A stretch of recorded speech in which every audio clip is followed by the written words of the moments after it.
Hi, I'm Chuck Chvala, former Senate Majority Leader. And I'm Scott Jensen, former Assembly Speaker. And we're the Insiders. So Scott, revenue projections came in surprisingly well. What's the impact of this and the future problems we may have with coronavirus on the budget for the state of Wisconsin?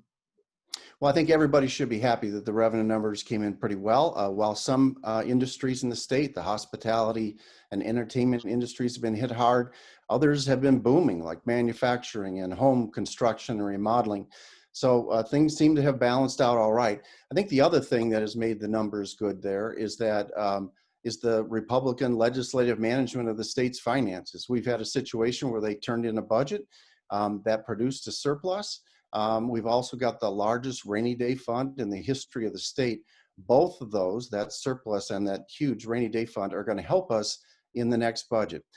My prediction is Governor Evers is still going to find a reason to spend more money and to raise taxes at what is probably the worst possible time. Next year, there's going to be a lot of businesses, it's smaller businesses, that'll be on their last leg. A lot of people who have been hanging on, who haven't been working. The last thing those people need to see is any sort of tax increases. So I'm hoping that my prediction is wrong and the governor doesn't jack up spending and therefore try to have to raise taxes to balance that budget. I know the Republican legislature is not going to go along with it no matter what. Well, I think that the state has done better than I think we would have all expected with this kind of severe problem that we have with coronavirus. I think that we have not seen the end of the impact on a state budget. I do think you're hearing a lot of economic commentators talking about a double dip recession here, especially if we don't get another stimulus package out of the federal government. Remember, at the start of this process, they put in about $3 trillion to stimulate the economy, which has really done a lot to help Wisconsin as all other states. But they're talking about at most now a $900 million package going forward. And you're hearing a lot of small businesses, and I hear a lot of them directly in my business work, talking about how they're hanging on by a thread. I agree with you on that, Scott. I think that that's going to have some consequences. So I don't think we're out of the woods on revenues. With regard to spending and what we're going to do, clearly there are going to be some areas of expenditures, even related to the coronavirus, that are going to continue to cause additional costs for government and for others.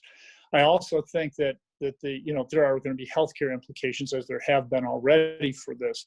I do think that even though I don't think really Governor Evers will be looking for substantial tax increases, that maybe someone would talk about something in transportation, which of course really desperately needs this kind of revenue. But at a minimum, it seems to me that they ought to pick off some low-hanging fruit, that being not a tax increase, but actually getting tax dollars back that we deserve, which is the federal healthcare money, which the Republicans have refused to take, even though there are states across the nation, including Mike Pence's Indiana and Mitch McConnell's Kentucky, which take it. In fact, we're the only state east of the Mississippi outside of the Deep South that does not take this money.